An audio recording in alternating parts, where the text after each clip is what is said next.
दोस्तों बहुत सारे बच्चे जो एपीएफसी और ईयू एग्जाम की तैयारी कर रहे हैं, उनके पास बहुत ही लिमिटेड इन्फॉर्मेशन होती है अबाउट द ईपीएफ ऑर्गेनाइजेशन। दोस्तों इन्फॉर्मेशन होनी इसलिए जरूरी है क्योंकि आप लोगों को इंटरव्यू में इसके रिगार्डिंग क्वेश्चन पूछे जाएंगे। प्लस आप लोगों को ये भी क्लियर करना है कि भाई why you should prepare for this examination. और सबसे इंपॉर्टेंट कि भाई क्या ये ऑर्गेनाइजेशन ज्वाइन करने से आपके जो लाइफ के गोल्स हैं, आपकी जो लाइफ की एस्पिरेशंस हैं, वो मैच होंगी।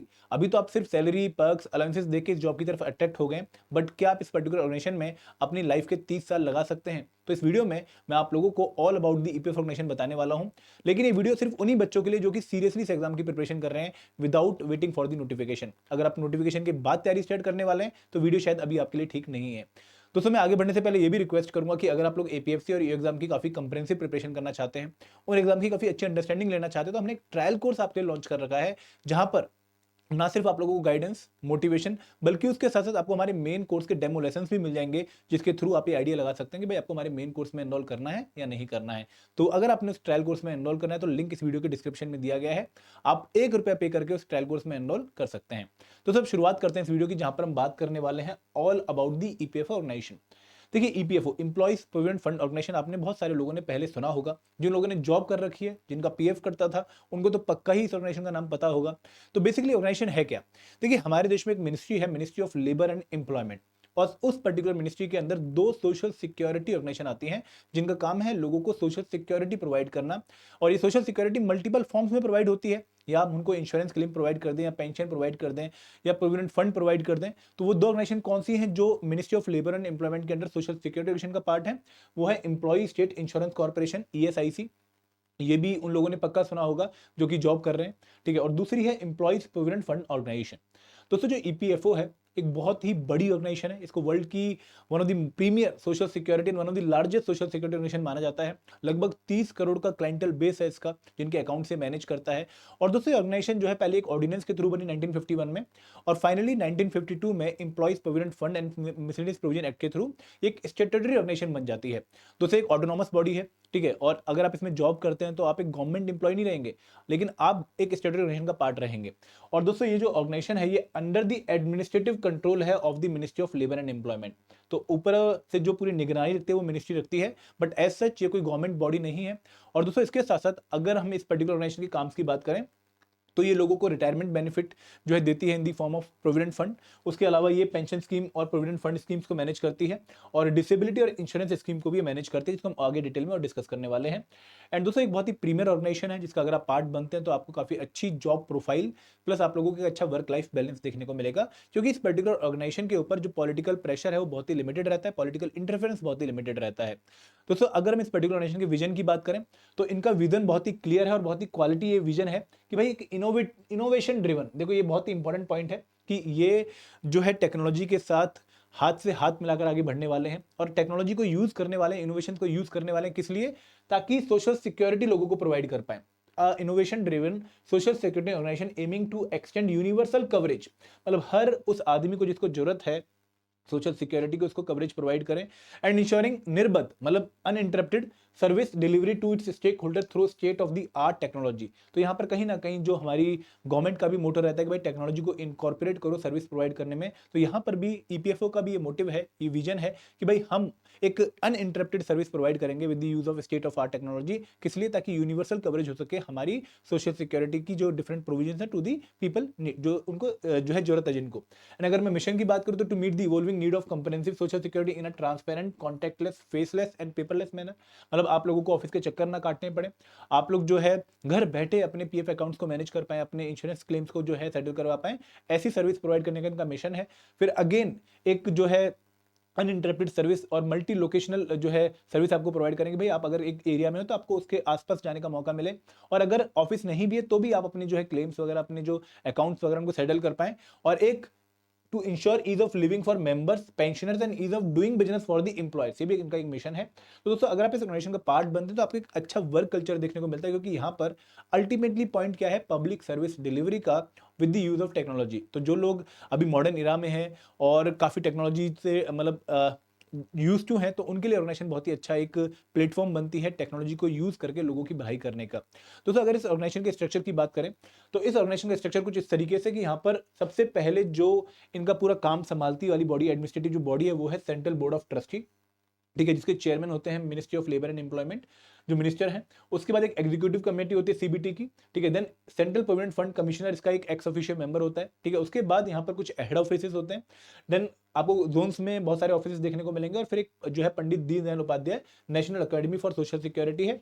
तो इस तरीके से आपको 3 फर्दर ब्रांचेस देखने को मिलेंगी, हेड ऑफिस, जोन्स और Pandit Deendayal Upadhyay national academy for social security. यहाँ पर जो आपके सीनियर ऑफिसर बैठते हैं, जनरल सीपीएफसी। जोन्स में कई बार जिम्मेदारी सीपीएफसी के पास होती है, उसके बाद आरपीएफसी को कई बार जोन एलोकेट कर दिए जाते हैं, उनके नीचे एपीएफसी आता है और उनके नीचे ईओ आता है।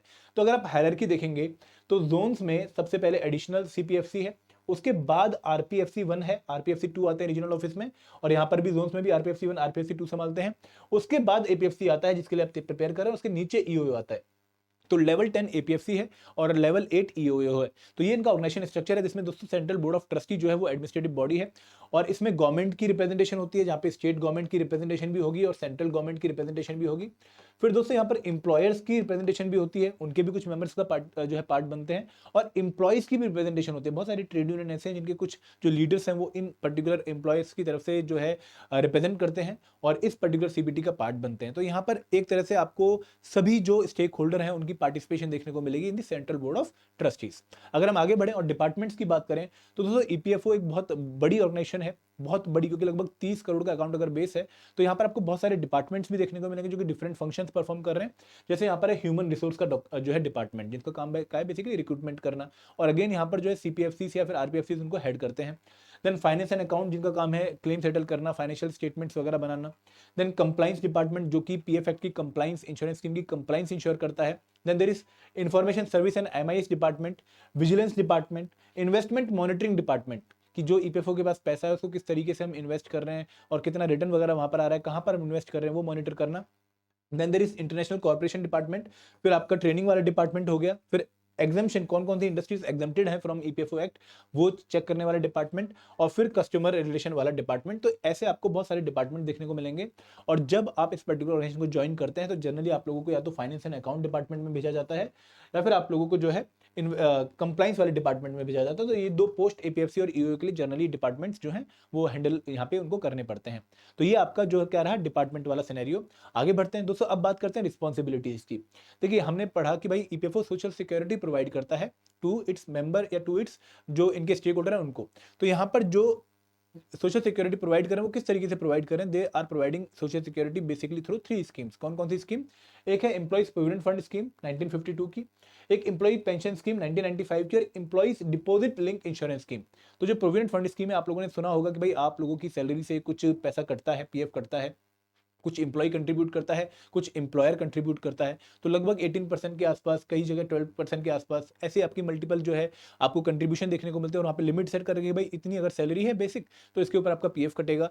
तो वो जो पैसा कट रहा है वो एक्यूमुलेट हो रहा है, और उसके ऊपर जो इंटरेस्ट है वो भी आपको मिलेगा अपॉन रिटायरमेंट या रेजिग्नेशन या फिर डेथ। फॉर एग्जांपल अगर आपकी रेजिग्नेशन आप दे देते हैं किसी पर्टिकुलर कंपनी से, तो उसमें जो आपने पीएफ कंट्रीब्यूट किया है उस जितने सालों में, वो सारा पैसा एक्यूमुलेट होकर प्लस उसके ऊपर इंटरेस्ट बन के आप जो है विड्रॉ कर सकते हैं।